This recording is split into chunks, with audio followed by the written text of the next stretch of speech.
En el año 90-92 empezamos a plantar olivas. Hemos pasado por las diferentes formas de cultivo, de convencional de toda la vida. Iniciamos allá por el 16 la conversión a agricultura ecológica. Por casualidad la descubro en internet, la biodinámica, porque aquí en la sierra no hay nadie que hace agricultura.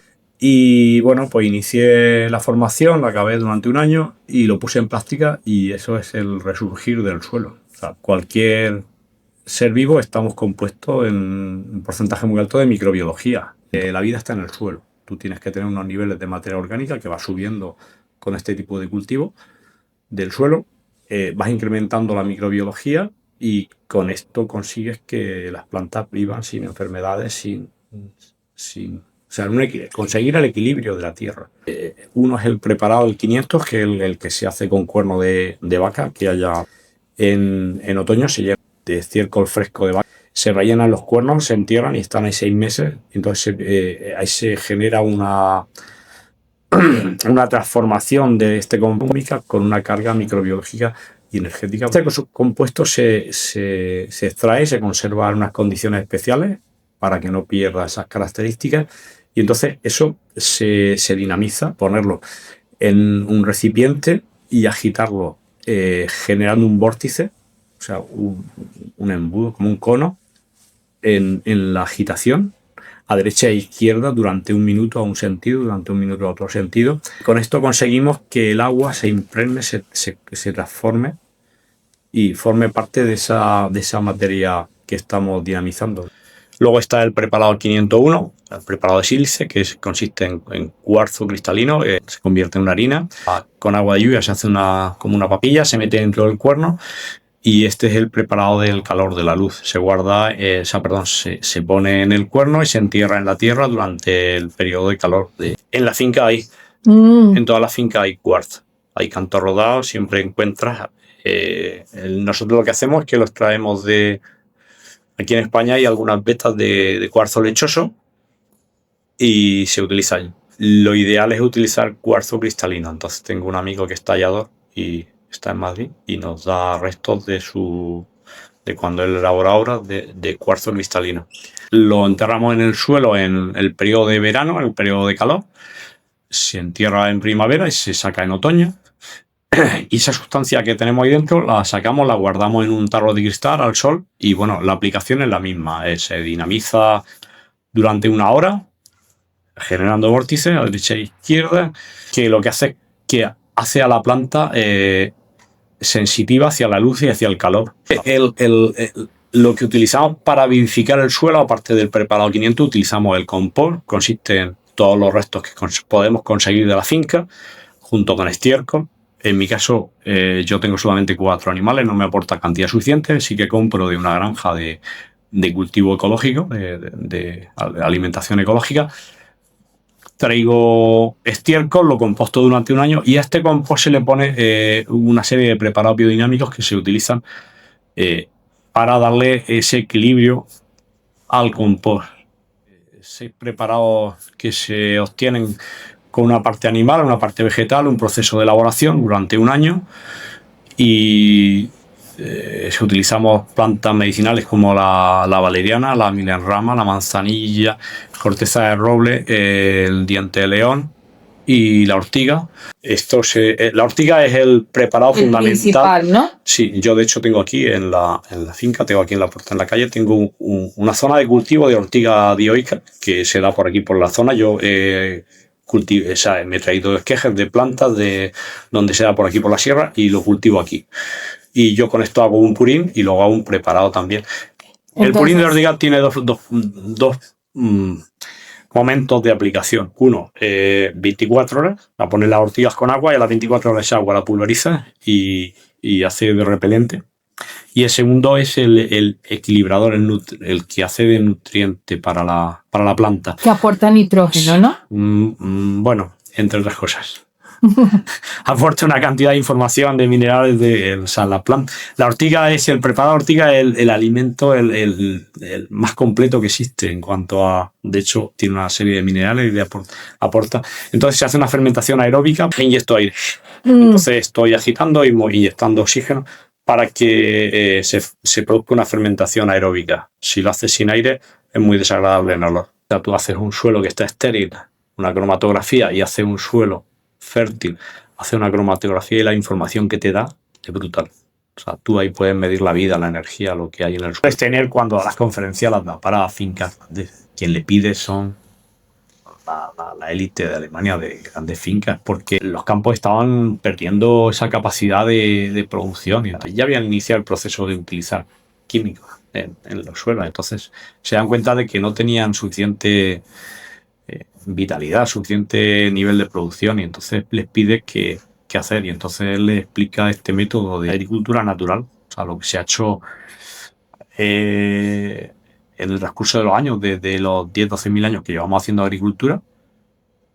El ser humano, pues, es una forma natural, como hacía aquí, no sé, en la sierra, esta zona tan aislada por la orografía. ¿Cómo se cultivaba? ¿Cómo cultivaban mis bisabuelos? El suelo. Claro. ¿Qué utilizaban? O sea, pues utilizaban un poquito de Boñiga, rotaciones, semillas tradicionales, selección y poco más. O sea, la agricultura hay que estar constantemente así, anticipándose a lo que va a ocurrir en verano para tú prepararlo ahora. O sea, tú tienes que tener ahora los insumos de la biodinámica y tú los tienes que tener preparados, tienes que elaborar un compost. Ese compost tiene que pasar por las 4 estaciones. Todo. Ahora queremos llegar, oye, voy a plantar, mañana voy a comprar los sacos, los pongo, pum, y planto. No, eso no funciona así. Y al final tú generas un suelo estéril. Vamos, si nos remontamos a nuestros ancestros, a los antepasados, el Imperio Maya llegó de una planta de maíz a sacar hasta 8 mazorcas. Ahora saca una. O sea, hemos perdido en el camino, con esta tecnificación, hemos perdido una cantidad de producción, ya no de la vitalidad que te aporta el alimento y la energía, sino hemos perdido capacidad de producción. Y todo porque la industria no para de decirnos, no, es que hay que usar agroquímicos porque es que si no, no conseguimos, no tenemos cantidad de alimentos para alimentar a la población. Si lo único que falta es distribución, si estamos perdiendo todos los días una cantidad de alimentos por falta de distribución y por una calidad de los alimentos que son muy pobres y rápidamente se mueren los alimentos porque no tienen esa energía, no tienen esa vida. Los romanos consiguieron en parte del desierto generarlo ellos con el laboreo, porque es la forma más rápida de extraer esos minerales del suelo. Pero claro, tú cada vez que labras estás perdiendo una tonelada de materia orgánica por hectárea aproximadamente en el suelo. Entonces, claro, tú estás, digamos, denudando el suelo. Consigues una producción más inmediata, más rápida, pero a largo plazo estás generando un desierto. Tú, cuando pasen 2 generaciones, ahí no tienes suelo, tienes arena, tienes un desierto, porque has matado la microbiología y la vida de ese suelo. Entonces, la única forma de conservarlo es no labrar, no laboreo, mínimo laboreo, no voltear. No voltear el fuego. Tienes que tener tus estratos, tus capas. Arriba, la materia orgánica particulada, la materia orgánica disuelta, la materia orgánica soluble, pero tú tienes que generar estratos y tienes que tener el suelo cubierto siempre. Y esto aplica para cualquier tipo de siembra, de cultivo, para cualquiera. Si entramos en hacia dónde está yendo ahora mismo, porque es que hay muchas ramas de la agricultura ecológica.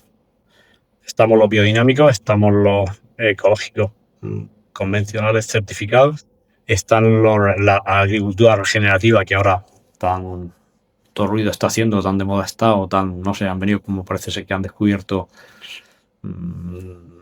hay muchos escalones, ¿no? Y al final todo se va a hacer lo mismo. O sea, incrementar los niveles de materia orgánica, generar equilibrio en el suelo. Lo único que hacen los procesos es que vayan más rápido, más lento. En su día, material de aquí vegetal, de mis vecinos, cogí olivas de aquí, de la comarca, que funcionaban muy bien. Aquí había una variedad antigua que era, bueno, y existe todavía, queda algo, que es la Cuquillo, que es una variedad muy dura de recolectar. Se recolecta hasta marzo, es muy lenta, no se desprende como tal. Yo sí que por aquí hay ciertas olivas de estas que han nacido silvestres, que luego cuando evolucionan acaban siendo una aceituna, pero es muy, muy lenta de producción. Entonces la planta se hace por clonación, por esqueje, ya sea de tallo o de madera. La variedad es de aquí al lado. El origen yo estaba estudiando, investigando, y de dónde viene la variedad picual. Gente mayor me decían que sus padres, sus abuelos cogían los mulos y se iban a la zona de Benatay, Puerta de Segura, donde iban a por aceite, también porque aquí faltaba aceite, entonces iban con mi suegro de Nerpio, él cogía a los mulos y se iban por Gontar a Benatai y traían el aceite en pieles con los mulos. Pues igual que hacían eso, iban a por madera de poda y se lo traían aquí en la zona aquí de Letur, en la dehesa, que es donde hay olivos de la variedad picual más antigua. Entonces me contaban que esa madera, o sea, esos árboles vienen de esquejes de madera de la zona de Andalucía, de la zona próxima de aquí a Andalucía. Esa variedad picual te da una aceituna de más calibre, más fácil de recolección, es más productiva, y luego en cuanto al rendimiento graso, más o menos está igual que la cuquillo. Sí que es cierto que da más fruta, muchos más aromas.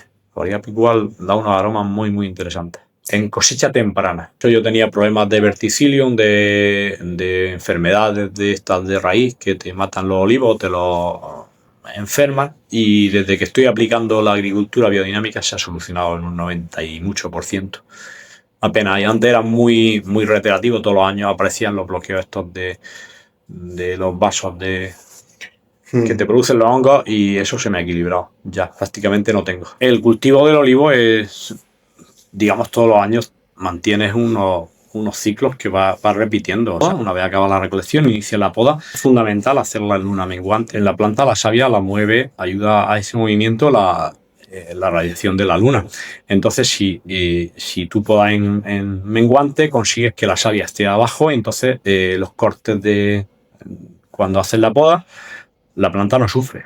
Los restos de poda hay que reincorporarlos al suelo. Esa flora que te aparece en el suelo, no malas hierbas, como la agroindustria le ha dado en decir, aparecen en el suelo por algo. O sea, la planta lo que hace es que extrae esos minerales, los pone en superficie, tú los siegas, digamos, los desbrozas, los rompes y los dejas en superficie, le aplicas el preparado de María Tun, y lo que hace es que facilita la descomposición para darle esa mineralización, esa microbiología al suelo, devolverle esa vitalidad.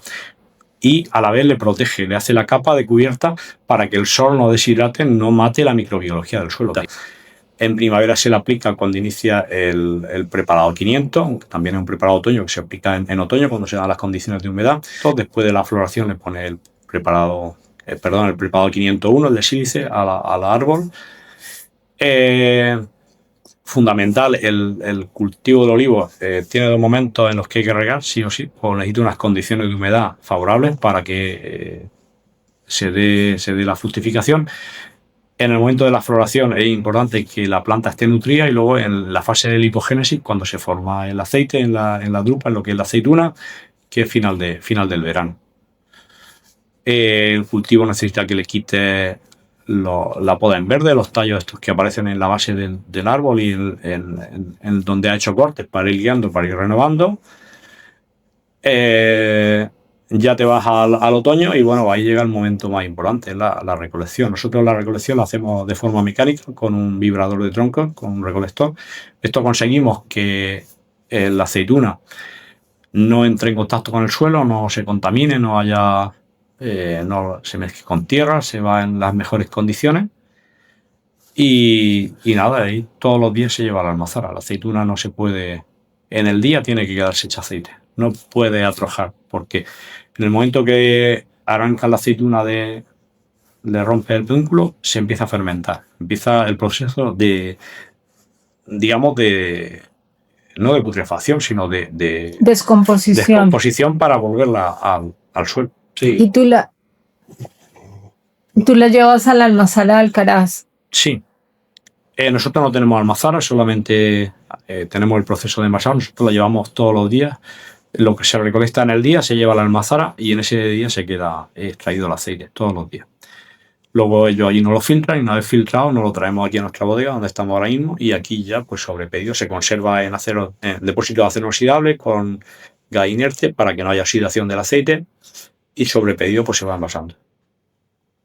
¿Tienes que preguntar algo? No. Vale. Cuando quieras. Explícanos por qué es especial este aceite. Bueno, ya sabemos que es por todo esto que nos has explicado de la biodinámica, pero también que nos cuentan sabores. Exactamente. ¿Qué es lo que le hace especial? Nuestro aceite se diferencia del resto por la siguiente razón. Primero, la fruta con la que elaboramos este aceite.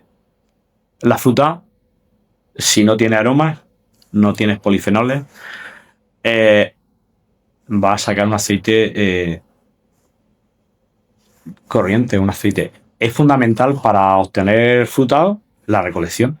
O sea, el momento de recolección, el momento en el que tú coges la aceituna del árbol, la fruta del árbol. Eso es fundamental. Si la aceituna está madura, los frutados que te van a dar son de maduros. Si la fruta está verde, está en invierno, te va a dar aromas de frutado. Esa es la diferencia que te hace que este aceite en boca sea diferente. Este aceite huele a aceituna verde, aceituna fresca. O sea que tú lo recoges en verde. Cuando la almazara no puede recibir.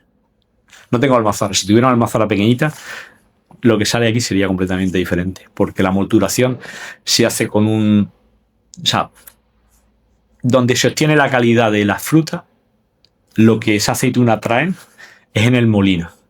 Según como tú muelas, eso ahora está habiendo una revolución, porque ya no es lo que... O sea, ahora mismo estamos en una fase de elaboración en la que cuando se cambió de los molinos de piedras y las prensas, pues ahora estamos en una fase de implantación de nuevas tecnologías. Yo tengo un conocido que hace microalmazaras.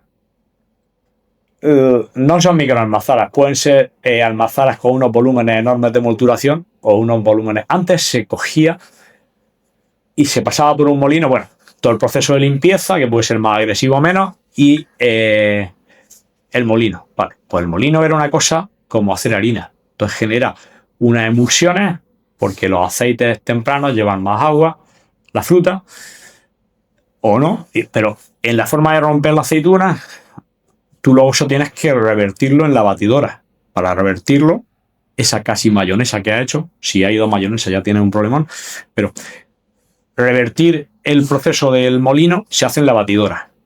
En la batidora tú le pones calor, si pones calor destruyes los aromas, o sea, los volatilizas, consigues más cantidad de aceite, un poquito más, pero pierdes todos los aromas. Entonces, ¿cómo molemos? Es fundamental. Ahora hay unos molinos que sacan todos los aromas. Mueles en frío, bate 10 minutos, no 40 ni 60 minutos o 1 hora y media como hacen algunas almazaras. O sea, eso es una barbaridad. Acaba el aceite, lo pasas por la centrifugadora, o sea, por el decanter, y luego lo vuelve a pasar por otro decanter para limpiarle. Claro, como pasas tanto volumen, pues tienes que volver a lavarlo. Le pegas otro meneo ahí, otras 3.000-4.000 vueltas y le has quitado ya. Y luego ya lo dejas ahí decantar. ¿Qué hace la decantación? Las partículas de agua en suspensión, por gravedad, precipitan, se bajan al fondo, se acumulan, dejamos que decante bien, y ahí en esa decantación que ha bajado abajo al fondo del depósito, se producen unas fermentaciones anaeróbicas que dan unos aromas de lo más desagradables que se pueden imaginar. Entonces estamos estropeando el aceite. Por eso os digo que la aceituna, del momento que la recolecta hasta que tiene el aceite en bodega, es un proceso de degradación. Entonces, todos esos procesos. ¿Qué se está haciendo ahora mismo? El aceite sale del decanter y se filtra. Y a bodega va limpio. Ya lo tiene resuelto.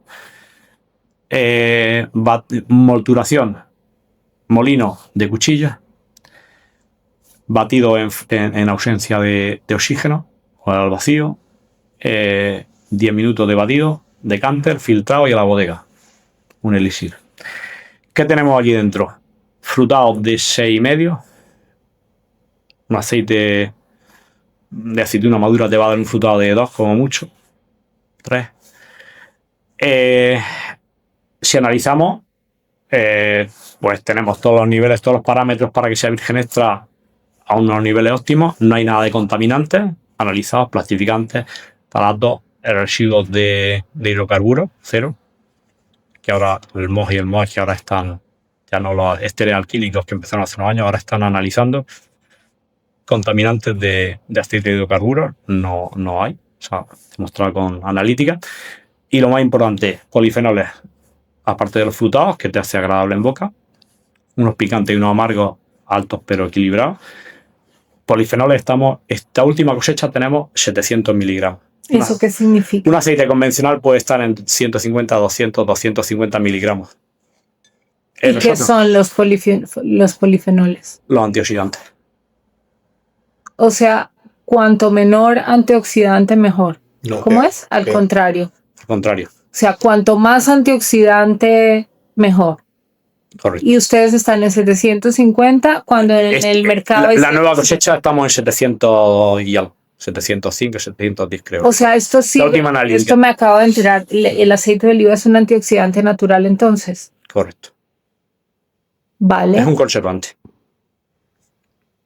Por eso, de toda la vida, para conservar alimentos, se ponía en aceite de oliva. Claro. Bien, pues esto es... Entonces, claro. Entonces, eso es lo que nos diferencia. Déjame entender, bueno, que esto lo haces en la almazara de Alcaraz y digamos, el proceso de producción es en frío, es decir, en menos de 27. Sí. Y lo que caracteriza esta producción, o sea, digamos, lo más representativo de tu aceite son los polifenoles y que se hace en frío, extra virgen. Extra virgen y obtenemos unos niveles de frutado aceptables. Ya os digo, esta última cosecha 6,4 de frutado. Cuando en el mercado es 1,4. No. No. En el mercado puede encontrar de todo. O sea, puede encontrar aceites frutados con un 7,5. Eso ya es concurso. Aceite de los lineales de supermercado o frutados con que no tengan defecto. O sea, para que un aceite de oliva virgen extra, lo primero que tienes que tener un nivel de frutado más de 1 o en torno a... bueno, esto no lo sé exactamente, pero no puede tener defecto. Nivel de frutado y nivel de... creo recordarlo. José Luis. Sí, allá al fondo está el embalse, entra el agua por gravedad y desde ahí se riega toda la finca por gravedad sin gasto de energía. Y hay una comunidad de regantes. Sí, el agua es de manantial y de comunidad de regantes. ¿Y tienen un horario? Sí, el agua está en tanda. Yo cuando me toca la echo ahí a la balsa y desde ahí ya voy regando. Se ve todo sucio. Bueno, esto sería... un cultivo tradicional, un cultivo convencional de olivar en laboreo. Y...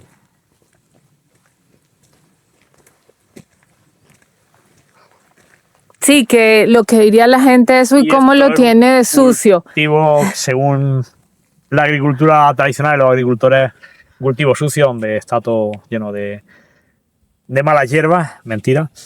Esto es biodiversidad, aporta la mayor cantidad de humus que puede recibir el suelo es los exudados de las hierbas, de las versas, de lo que nace aquí, porque ellas están constantemente cogiendo carbono y fijándolo en el suelo mediante exudados de materia orgánica para alimentar la microbiología, que es la que hace que sea soluble en los minerales y te lo suba los elementos viva la planta, el árbol. Y esto lo que hace también es que vengan menos bichos. No es que vengan menos bichos, sino que no se desequilibran. Los bichos están en todos sitios, pero cuando tú tienes un desequilibrio por la forma de cultivo, alguien invade. O en la planta enferma y entonces vienen los bichos a destruirla para devolverla al suelo, hacer una descomposición. Por eso aparecen las plagas. Eso se llama trofobiosis. En realidad, una plaga entonces es un desequilibrio. Viene por un desequilibrio, siempre. Por ejemplo, para proteger de los hongos, si tú pones un cobre, lo que hace es que destruye la microbiología de la piel que envuelve de la hoja y destruye la microbiología del suelo. Por lo tanto, lo que hace es que entra en un bucle de desequilibrio constante. Si en vez de utilizar un cobre, por ejemplo, hace una bacteria acidoelástica, pulverizas, estás metiendo una microbiología que se va a comer o va a impedir que ese hongo, ese patógeno se salga loco y crezca y te destruya el árbol, sino que tú coges y haces un tapón, genera un equilibrio y soluciona el problema. A ver, el secreto es sencillo. Si en una sociedad solo hay cocineros, ¿quién va a construir la casa? ¿Quién va a arreglar? No hay panaderos, no hay nada. Entonces, aquí igual, aquí tienes que tener un equipo completo. No puedes aportar 3 elementos, tienes que aportar 500, 600. Elementos diferentes. Viven en simbiosis entre ellos y tienen equilibrio. Te fijan el nitrógeno atmosférico en el suelo, no tienes que comprarlo, te solubilizan el fósforo, el potasio, todos los minerales que necesitas para toda la microbiología y mantienes el equilibrio en el cultivo, no, esto no es un cultivo de olivas, esto es un cultivo de suelo, donde viven las olivas, pero lo fundamental es el suelo. Si tú no tienes un suelo equilibrado, vas a tener árboles con enfermedades.